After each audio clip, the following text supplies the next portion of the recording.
Welcome back my YouTube channel. आज की इस वीडियो में हम आपको पढ़ाने वाले हैं टेंस की कुछ मुख्य टॉपिक। ये ऐसे टॉपिक हैं जो आपके टेंस के लिए थोड़ा सा हार्ड लगता है, और इस टॉपिक का नाम ये परफेक्ट कंटिन्यूअस टेंस। जो परफेक्ट कंटिन्यूअस होते हैं ये हमारे तीन हैं: present perfect continuous, past perfect continuous और फ्यूचर परफेक्ट कंटिन्यूअस। इसके लिए आपको ध्यान से समझना होगा, पहला काम तो टेंस, उसके बाद कंटिन्यूअस क्या है, फिर परफेक्ट कंटिन्यूअस वो कहलाता कब है। तो मेन चीज आप जानते होंगे, टेंस जो होता है इसे हम कहते हैं काल।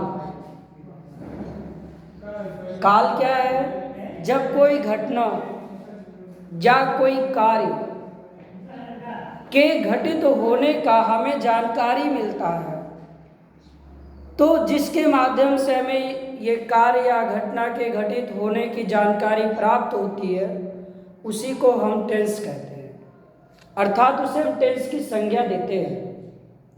अब टेंस हमारा कोई भी कार्य या घटना या तो वर्तमान समय यानी जो चल रहा है इसमें घटित हो सकता है, या वो कार्य या घटना घटित हो चुका होगा, या वो कार्य या घटना आगे घटित होगा।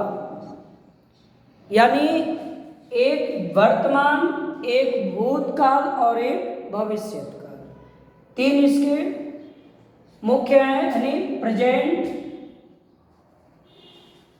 पास्ट, फ्यूचर, जिसमें हमने अपने यूट्यूब चैनल पर present continuous, past continuous, future continuous, इन सब की वीडियो हमने अपलोड कर रखा है, और इंडेफिनिट का भी वीडियो अपलोड है। परफेक्ट कंटिन्यूअस के पहले एक हेडिंग है जो नाम है present perfect, past perfect, future perfect. ये तीन नेम हैं, यानी प्रेजेंट परफेक्ट, पास्ट परफेक्ट और फ्यूचर परफेक्ट। ये तीन टेंस हैं। तो हमने प्रेजेंट परफेक्ट का भी वीडियो अपलोड किया है, बहुत ही सिंपल सेंटेंसों के माध्यम से हमने समझाने का प्रयास किया है।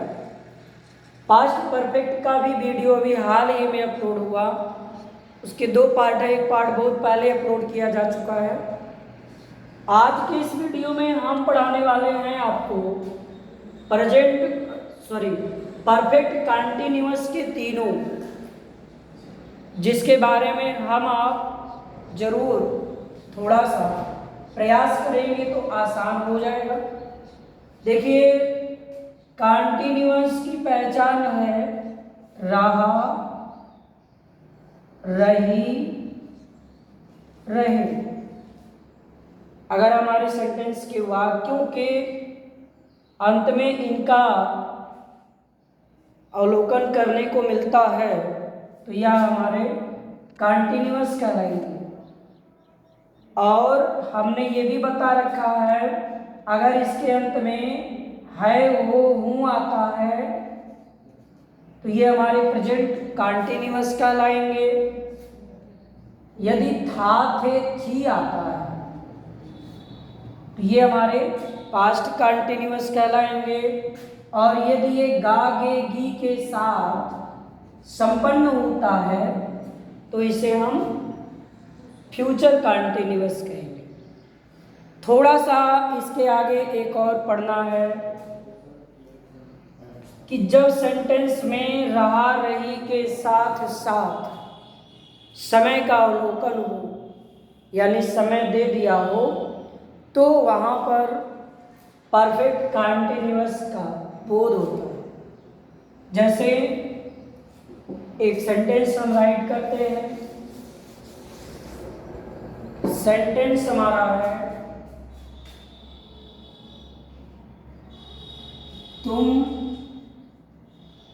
पत्र लिख रहे थे। इसे समझिएगा, ये आपका थे है तो पास्ट, रहे है तो कंटिन्यूअस, इसके बाद इसमें समय नहीं दिया गया है, तो यह हमारा केवल और केवल पास्ट कंटिन्यूअस का सेंटेंस है। लेकिन अगर इसमें समय का बोध हो जाए, तुम यहां पे दे दिया जाए 2 घंटे से पत्र लिख रहे थे, इस कंडीशन में हम ये देख रहे हैं कि ये पास्ट भी है, रहे के कारण कंटिन्यूअस है, समय दे दिया है, तो यह हमारा परफेक्ट हो, यानी इस टेंस का नाम हो गया पास्ट परफेक्ट कंटिन्यूअस टेंस। तो इसकी पहचान आपको केवल और केवल अंत में मिले शब्दांशों से करनी है। अंत में थे है तो पास्ट, अंत में था थे थी, यानी ये पास्ट की पहचान हमने तीनों बता रखा। अब समय का बोध हो जाए तो ये हमारा होता है परफेक्ट कंटिन्यूअस, क्योंकि कुछ कार्य परफेक्ट में पूर्ण होता है और कुछ कार्य हमारे कंटिन्यूअस की मतलब जारी रहते हैं। जैसे लिख रहा तुम 2 घंटे से पत्र लिख रहे थे, यानी जब मैंने देखा तो मैं जब कहा तो वह 2 घंटे से पत्र लिख रहा था, यानी वो कुछ अपना कार्य कर चुका था और उसके कुछ कार्य हमारे पहुंचने पर भी जारी है। ऐसे समय में हम लोगों को इसके परफेक्ट कंटिन्यूअस का जानकारी लेना है। तो सबसे पहले सहायक क्रिया, इसके स्ट्रक्चर क्या होते हैं, कैसे हम लोग बनाते हैं, ध्यान देना। मैं केवल और केवल प्रेजेंट परफेक्ट कंटिन्यूअस की विशेष जानकारी देना चाहता हूँ आज। PRESENT perfect continuous tense.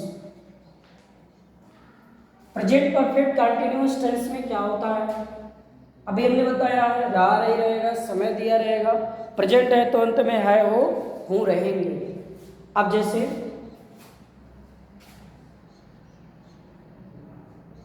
तुम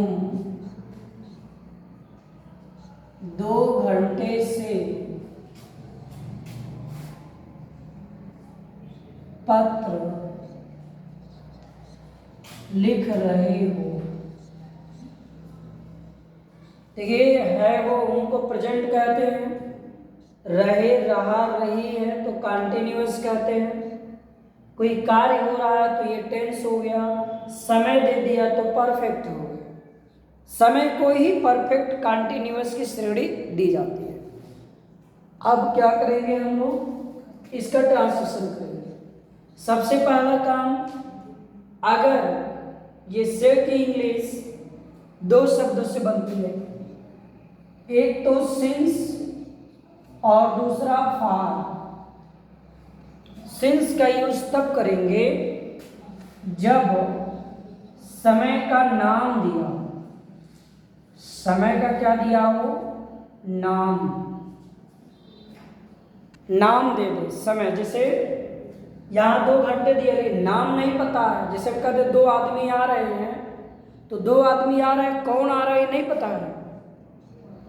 लेकिन अगर मैं कह दिया मोहन और सुमन आ रहे हैं तो 2 व्यक्ति क्लियर हो गए कौन आ रहे हैं। तो नाम होना चाहिए।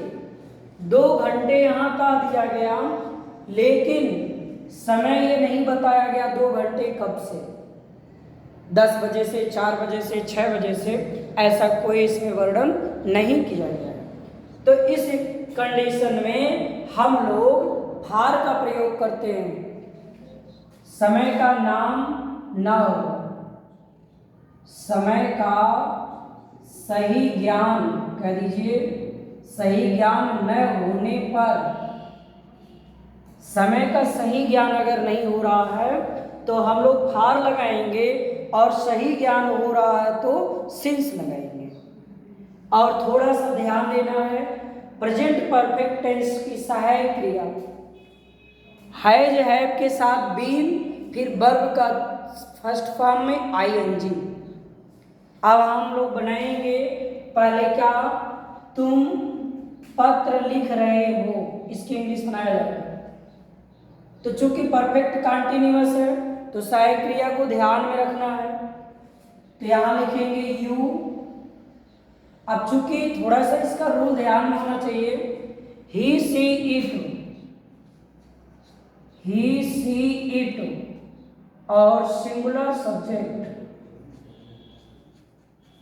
इसके साथ हम लोग हैज बीन के साथ वर्ब में आईएनजी यूज करते हैं, लेकिन आई यू वी दे और बहुवचन कर्ता यानी प्लूरल सब्जेक्ट के साथ हैव बीन के साथ वर्ब में आईएनजी का यूज करते हैं, ये ध्यान दें। तो यहां हम लोग लिखेंगे यू है, यू के साथ क्या लगेगा, यू हैव बीन, वर्ब क्या है लिखना, तो राइट में आईएनजी जोड़ दीजिए, यू हैव बीन राइटिंग, क्या लिख रहे हो पत्र, तो ए लेटर। अब यहाँ से की इंग्लिश बनाना है, तो हम लोग लिखेंगे यहाँ चूंकि घंटे 2 घंटे दिया गया है, समय का सही ज्ञान नहीं हो पा रहा है, तो फार लगा देंगे, उसके बाद लिख देंगे 2 आवर्स।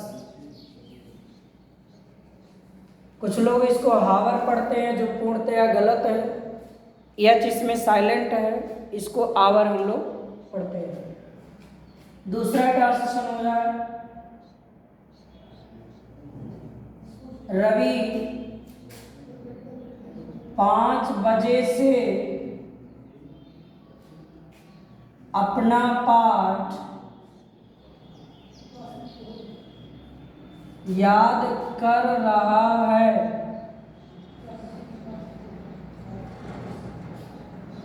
अपना पाठ याद कर रहा है, तो रवि सिंगुलर सब्जेक्ट है, इसके साथ हम लोग क्या लगाएंगे has been, Ravi has been, याद करना लर्न, आईएनजी जोड़ दीजिए, लर्निंग लेसन। 5 बजे से हमको टाइम सही सही बोध हो रहा है, समय का नाम दिया है तो सिंस लगाना जरूरी है, 5 o'clock CLOC। इस तरह से अगर ये सेंटेंस हम लोग निगेटिव में पाए तो हैज नॉट बीन होगा, हैज हैव के बाद नॉट, और इंट्रोगेटिव यदि होता है जैसे, तो सबसे पहले हमारे बच्चे कुछ सूत्र के आदि होते हैं, तो मैं स्ट्रक्चर राइट कर देता हूं। सूत्र हमारा क्या है, सबसे पहले हम लोग क्या लगाते हैं सब्जेक्ट, फिर हैज या हैव, या आप लिखे हैज बीन या हैव बीन,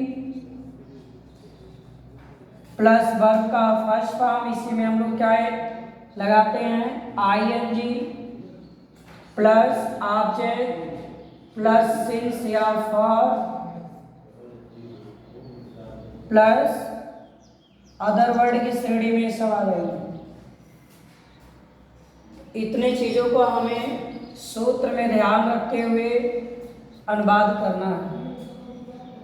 बच्चों आपको अगर समझ में आ रहा है ठीक प्रकार से तो कमेंट करना ना भूलें, और यदि हमारा यूट्यूब चैनल आपको अच्छा लग रहा है तो तुरंत सब्सक्राइब कर दीजिए और बेल आइकन को जरूर क्लिक कर दीजिए। अब आपको हम पढ़ाने चल रहे हैं, प्रेजेंट परफेक्ट का था, इंट्रोगेटिव का थोड़ा सा बता दें। इंट्रोगेटिव जैसे क्या, वे, सन 2017 से इस घर में रह रहे हैं।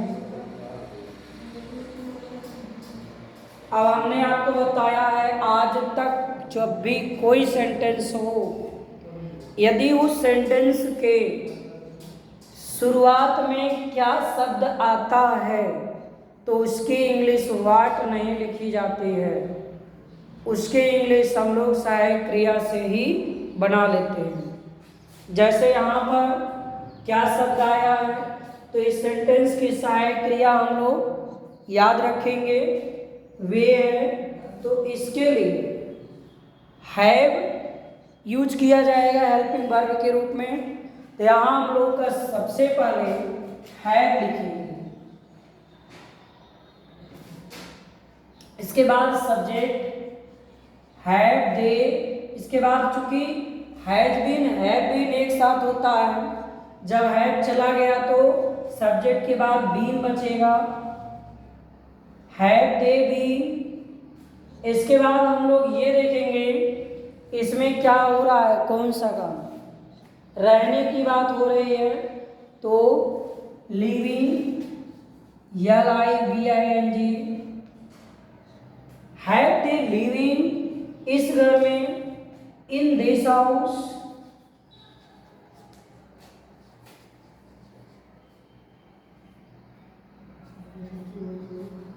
In this house. सत्र यहाँ क्लियर है। यहाँ पे ड्वेलिंग भी लिखा जा सकता है, तो फिलहाल हम लोग लिविंग ही लिखें, कोई समस्या नहीं है। हाउस सत्र का नाम क्लियर है तो सिंस यूज करेंगे, सिंस